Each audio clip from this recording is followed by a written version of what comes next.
A Tiny Seed. Author Nicola Rishik and Maya Marshak, voiced by Firsty, Bunga, Prakasya.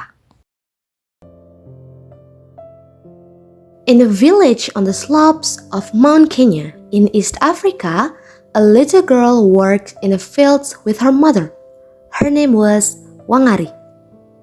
Wangari loved being outside. In her family's food garden, she broke up the soil with her spade. She pressed the tiny seeds into the warm earth.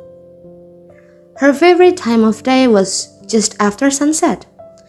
When it got too dark to see the plants, Wangari knew it was time to go home. She would follow the narrow paths through the fields, crossing rivers as she went. Wangari was a clever child and couldn't wait to go to school. But her mother and father wanted her to stay and help them at home. When she was 7 years old, her big brother persuaded her parents to let her go to school. She liked to learn. Wangari learned more and more with every book she would read. She did so well at school that she was invited to study in the United States of America. Wangari was excited. She wanted to know more about the world. At the American University, Wangari learned many new things. She studied plants and how they grow. And she remembered how she grew, playing games with her brothers in the shade of the trees in the beautiful Kenyan forests.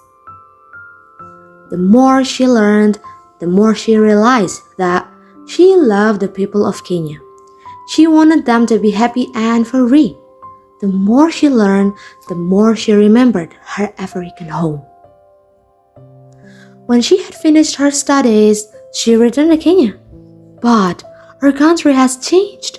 Huge farms stretched across the land. Women had no wood to make cooking fires. The people were poor and the children were hungry. Wangari knew what to do. She taught the woman how to plant trees from seeds.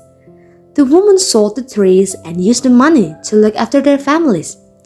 The women were very happy. Wangari had helped them to feel powerful and strong. As time passed, the new trees grew into forests, and the river started flowing again.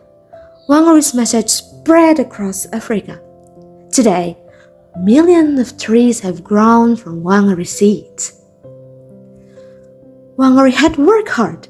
People all over the world took notice and gave her a famous prize. It is called the Nobel Peace Prize, and she was the first African woman ever to receive it. Wangari passed away in 2011, but we can think of her every time we see a beautiful tree.